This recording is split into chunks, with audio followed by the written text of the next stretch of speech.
If you are holding debt month to month on credit cards and paying 20% or more interest, you have no business investing in anything because most people are not getting a 27% return on their money. Okay. So if you're not getting more on your investment, return on your investment than you are on interest, then you're still losing. I hope you guys understand that. Like, I know so many people wanting to invest in like crypto and stocks, and they're wanting the latest thing to throw their money at, yet they're holding $5,000, $10,000 in credit card debt. That is, that's not smart. Wealthy people don't do that. Okay. And I should probably have stepped back a little bit and told you guys this whole thing, the whole Freedom Factory thing came to my mind because I believe in network marketing that people join network marketing companies not to get a job, but to get financially free. They join a network marketing company so that they can put their family in a better financial position than they currently are in.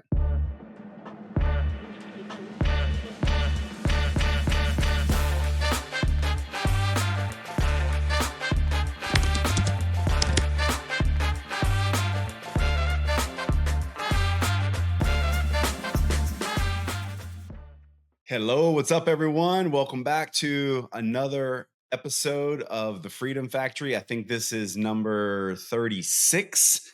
And I've got one today for you this week that you might want to tag, bookmark, save, share. I don't know how you make references back to podcasts, but what I'm going to share with you guys over the next couple minutes is a system that will lead all of you to the financial promised land that I think everybody is after. And that is one where there's no more anxiety for money, that the money's multiplying for you. It's multiplying faster than you could create it with a job. If what I've already said sounds good, you're in, raise your hand, say, yep, I'm in, let's go. So I call it my 4-bucket system. It doesn't have to be a bucket physically. Back in the day, it's funny. I think when I first got married, my wife actually used envelopes. Like, she would take cash. I don't know. I have to ask her someday, and she'd stuff it in different envelopes. But the reason I'd say buckets is because if you imagine a bucket and you're pouring, just say, water into the bucket, a 5-gallon bucket. Once there's 5 gallons in that bucket, then you can no longer fill that bucket and it overflows.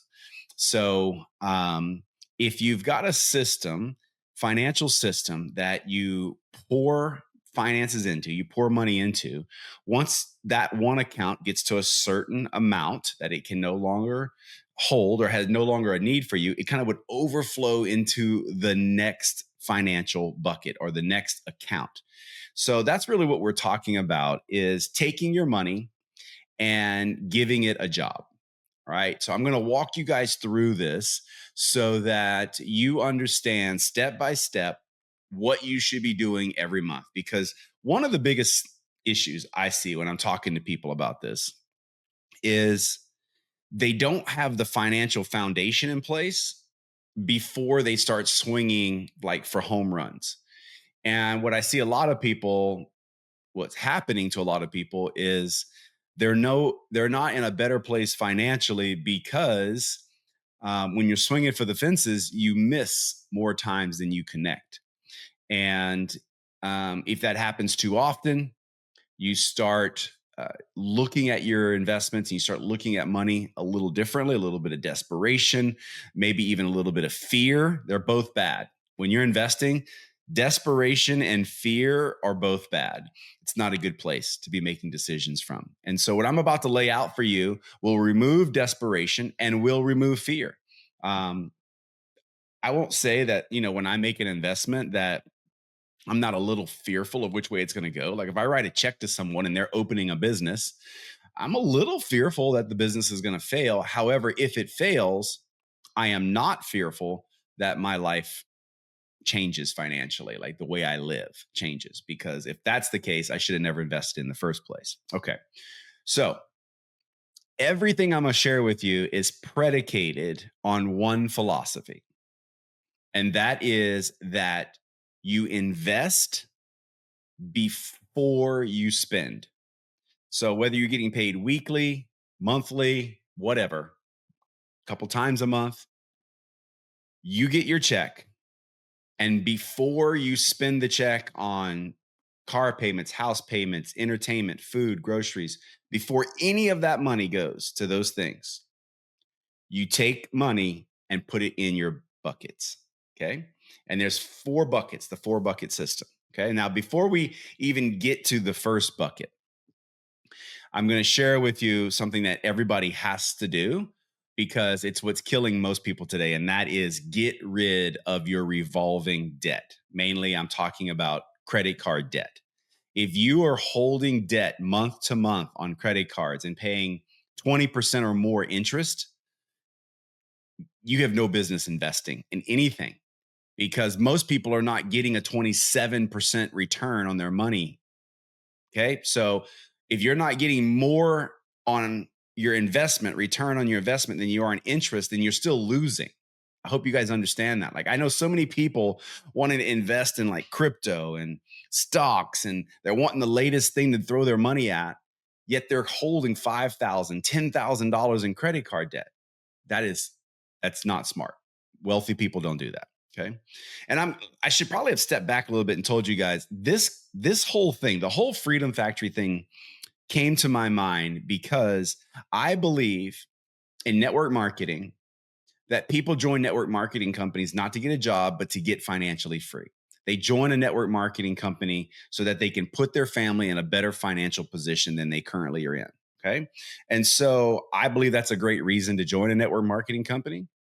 But if you don't do the right things when you start making the money, you're going to be in no better of a position. You'll have a network marketing downline, you'll have a sales team, but you'll still be in the same place financially. And at the end of the year, you might be even more frustrated because it takes time and effort to build your network marketing organization. And that's time you could have spent doing things you love to do versus just creating this income and then ratcheting up your lifestyle, spending the money, and you're in no better position. Okay.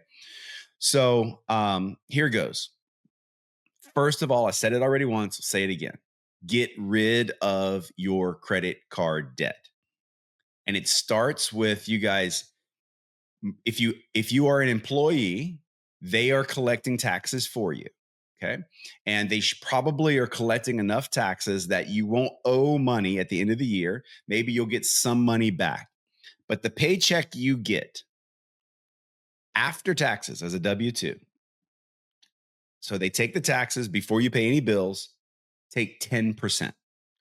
10% off the top for you and your buckets. Okay. 10%. Now, if you're collecting a network marketing or a 1099 check, it's 30% off the top. Now, why 30%?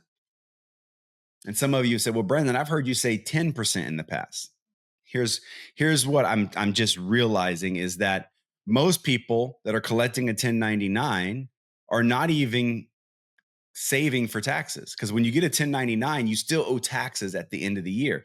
And for most people it's not going to be any less than 20%. For some, yes, less than 20%, but it's okay to have extra left over in savings for taxes at the end of the year, because then you can take that money and invest. That's better than not having enough and blaming network marketing for owing the IRS. I literally know people that have done that. Like, I can't build this thing anymore. I can't take this money anymore because now I owe money to the IRS. And I'm like, oh, okay.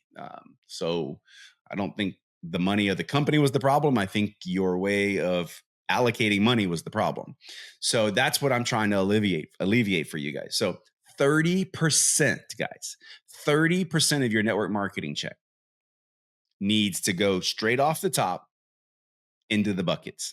And 20% of that's going to be for taxes. Okay. So start filling the bucket every month. 10% from your W 2. And for a lot of you, it's going to be both.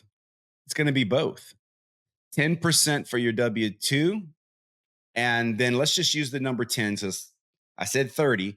20% of that is going to be for taxes. Okay. So maybe you've got another tax bucket or tax account, which you probably should just put the money aside. And when we have these accounts, these buckets are actually accounts. Okay. make sure you're earning more than like 0.00% interest. Make sure you're earning, you probably can safely get 3.5%, 4% right now. Maybe some accounts that are getting a little bit more than 4%. I know a few savings accounts you can a little bit more than 4%. So these buckets are accounts. Okay. Put 20% of your 1099 check, 20% into the tax account and let it earn interest. 10% of it goes into your investment account of your 1099. And then most of you, if you're like me, well, I own my own business, so it was all 1099. But if you're an employee, after your W 2 check, take 10% off the top. When you get that check, 10%. So now what you're doing is you're getting 10% from your W 2 and 10% from your 1099, your network marketing check, right? And you're putting that in this first bucket. Now, what's the first bucket? The first bucket is the rainy day bucket. It's the oh shoot bucket. It's the my car broke down bucket. It's the air condition went out bucket. It's someone got sick bucket. It's the emergency fund. And it needs to be a minimum of 6 months of your income. So whatever you're spending every month, maybe if you're spending $5,000 a month to live the way you're currently living, okay, your current lifestyle, then 5,000, 30 grand. You need $30,000 in your first bucket. Now, as the economy tightens, and right now, as we're speaking, I'm looking at the stock market. I'm looking at Google stock right now. Google stock, which is one of the biggest companies in the world, is currently trading below their 200-day moving average. And I just moved my notes to look at that. It just means that their stock's not doing well. Google being one of the biggest, and it's not just Google, Tesla's there, Nvidia's there. A lot of the big companies are not trading as high as they were trading just a few months ago. That's a sign that the economy is softening. There's some things going on in the economy that's making it a little bit tighter. Maybe you're feeling that. Maybe your family eats a lot of eggs and you're seeing, like, maybe you're seeing it at the grocery store, right? As the economy tightens, as things get harder, your bucket's no longer 6 months, it should be 12 months. Think about it. If things are tightening up in the economy and a lot of your income, most everyone that's listening to this, you guys do have a job. And if the economy's tightening, there's a high probability that something happens with that job. Either you get laid off, or maybe you own the business and things just is too tough and you got to close the business. There's a high probability as things get tougher in the economy that income stream dries up. Okay. And so if we know there's a greater chance that income stream may dry up, then the bucket, your emergency bucket, you want to be bigger. So when the economy's good, like when things are good, 6 months minimum. When things get bad, 12 months minimum.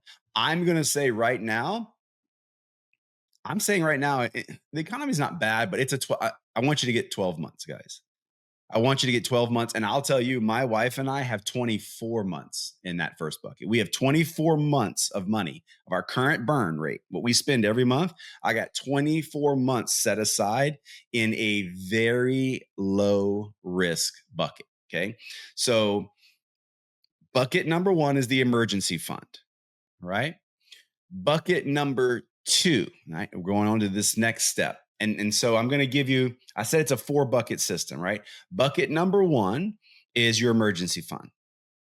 Bucket 2, 3, and 4 are all investment buckets or investment accounts. Okay. And it wouldn't be a bad idea to make these actually separate bank accounts to just keep it simple for you guys. Okay. Keep it simple. I'm telling you, a lot of you guys are putting all your money in one account. And if it's a checking account, you guys know you're going to burn through the money. Set the money aside, make it untouchable. Okay. So 4 buckets, 4 bank accounts, 4 whatever you want to call it, just set the money aside. So bucket number 2, 3, and 4 are based on risk tolerance. And so here's the formula. I know I'm giving you guys a bunch of numbers, so you're going to have to go back and listen to this. Bucket number two is your low risk bucket.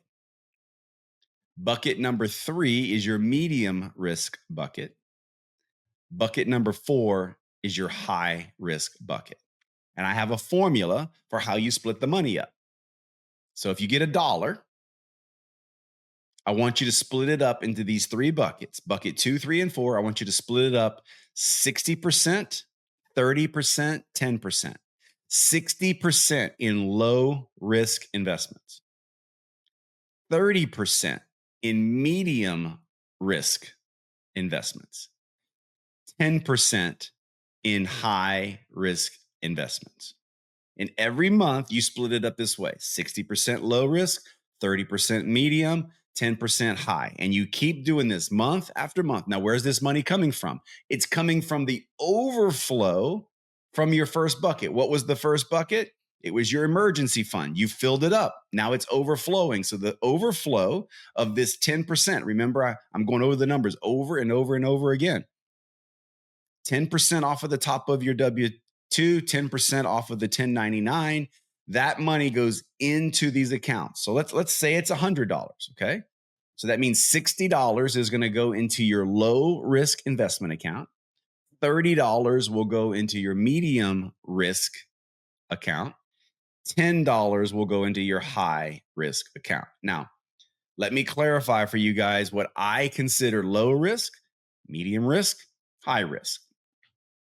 Low risk is things like life insurance plans. Like, that's an investment vehicle. I currently have several life insurance policies that obviously offer a death benefit for my family in case something happens to me. They're good.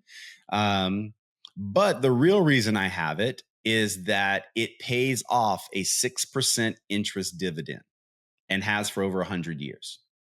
So I know that that money is going to yield me back 6% every year, no matter what. Now that's low risk, right? If it's been performing over 100 years at 6%, that's literally low risk.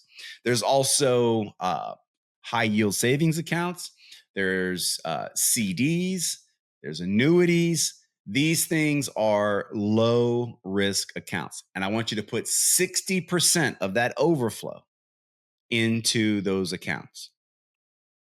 30% I want you to put into medium risk. Now, what's medium risk investments? Excuse me. There's a bunch of them. But a medium risk is the stock market. Not all stocks, but the stock market. Okay. They are penny stocks. That is not medium risk. Okay. Stocks that are associated with cryptocurrency is not medium risk. But there are plenty of stocks like, we're talking about, and I'm not an advisor. Don't like say, Brandon told me to go to buy this stock, but you've got the big seven out there. You've got the 7 companies that's been floating the stock market for the last few years. If you don't know who the magnificent, I can't say the word. I can't say the word. Magnificent. There you go. I'm not going to edit it. I don't edit these things. It just rolls. So laugh with me, laugh at me. I don't care. Because my buckets are full. I'm laughing. So go invest in those companies. Go invest in those companies. Go find someone that, is doing well, get some advice from them. But stocks are medium risk. Real estate, for the most part, is medium risk. I mean, over the last 100 years in the United States, real estate has been a decent investment. They're not making more dirt. And so depending on where you buy, there are, like, the saying in real estate is location, and that is still true. If you buy in the right location, your properties are going to appreciate. Like, one of the reasons why my wife and I bought property on water is they're not making more property on water. And at least in Florida, it's done really well through a lot of different economies. And so make sure you buy in the right location and in the right states, not just the right city, but the right states, because your investments in real estate will do better. I would say if you own your own business, invest in your own business because that's medium risk. You control the business, right? I used to do a lot of that when I owned traditional business. And the fourth bucket and the final bucket is your high risk stuff. Now, what's high risk? Well, cryptocurrency. I mean, most people have heard of Bitcoin by these days. If you haven't heard about Bitcoin, I don't think you're watching or listening to anything. And that's a whole nother podcast. I'm going to do one pretty soon on cryptocurrency because, guys, I am very involved in cryptocurrency. But I don't have more invested in cryptocurrency than I do those other buckets that I just told you about, stocks and some of the safer investments. So cryptocurrency is high risk. Venture capital or loaning someone money or starting a business that you don't own, giving someone money to start a business or business ventures, that is high risk game, but also high reward. So 10% in that bucket and let it fill up. And then when the opportunity presents itself, if you got enough months at 10% putting in the bucket, you may want to take $10 or $100 and $1,000, whatever it's in that bucket, and you may want to invest in some of this high risk stuff, right? But that is how you get the revenue, guys. Now, once you get to a point, now this is like the best part of this whole thing. Once you get the system dialed in, and once your investments start to multiply your money, at some point, you're going to get to where your investments are earning you more money than your current monthly burn rate or what your current monthly expenses are. And when your investments cross that over, basically means you don't need the job anymore. I'm not saying quit your job, but I'm just saying if something happened to you, your investments would be earning you more money than your time going out and working. And for most people, that's the end game. Like that's what we're after. That's what I was after. I was after getting to a point where my investments were earning me more money than I was making in my job. So I no longer needed the job and I could just go focus on my investments and growing my companies. That is the end game. When you get to that point, you can flip the percentages in the bucket. The buckets stay the same forever, 4 bucket system. But now, instead of putting 60% in the safe bucket, you put 60% in the high risk bucket. The middle stays the same. Put 30% in the medium risk stuff, and then 10% in the low risk. Now, why would you even why would you need to continue to contribute to low risk, safe investments if you got all this money? Well, it's because at a minimum, you're going to always want to keep up with inflation and the fiat like debasing. And if you guys don't know what that is, fiat is the actual paper currency. And as they print more currency, your money's worth less. Like as you guys know right now, $10 today does not buy what $10 bought 30 years ago. Why? Currency debasement. Because they made more of it, so it's not as valuable. Okay. That happens every year. They keep putting more money into the economy and that money gets spent. All right. Either someone's saving it or spending it, one or the other. And so you always want to keep up with that because you don't want to be dipping into those other buckets. If you don't continue to keep up with inflation and currency debasement, if you don't keep up with that, then you got to dip into those other buckets. I hope you guys are following me.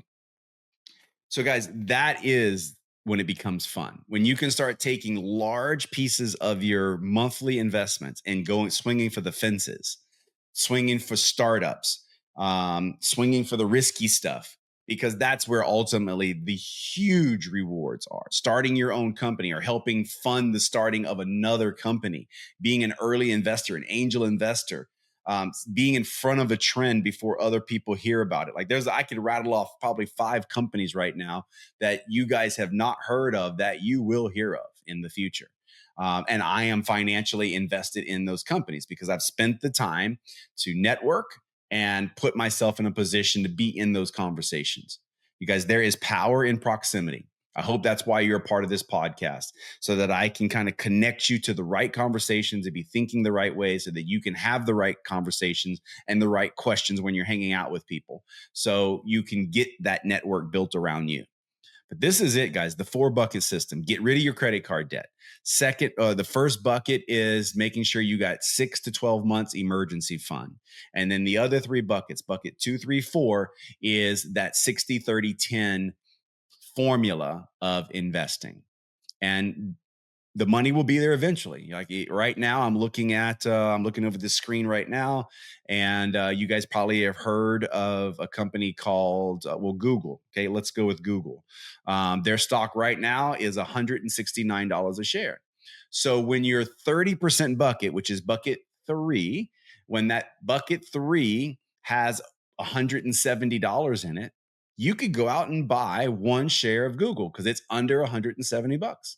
And I would say, hey, that's good. That's a good thing because Google has proved that they're a pretty good company, right? Pretty safe company.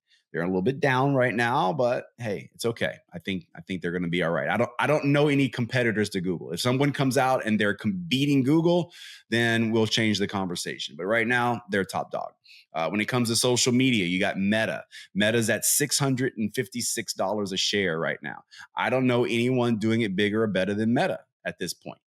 Okay, so that's probably something you might want to look at. They're one of the Magnificent Seven. So, anyway, put the money in these buckets.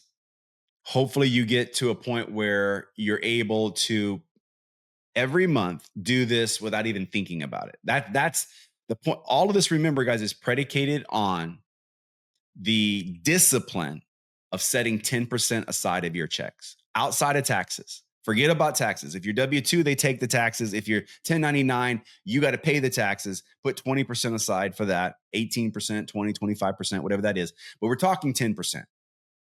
Get the discipline of taking the top 10% off of your checks and put it in the buckets every month unconsciously.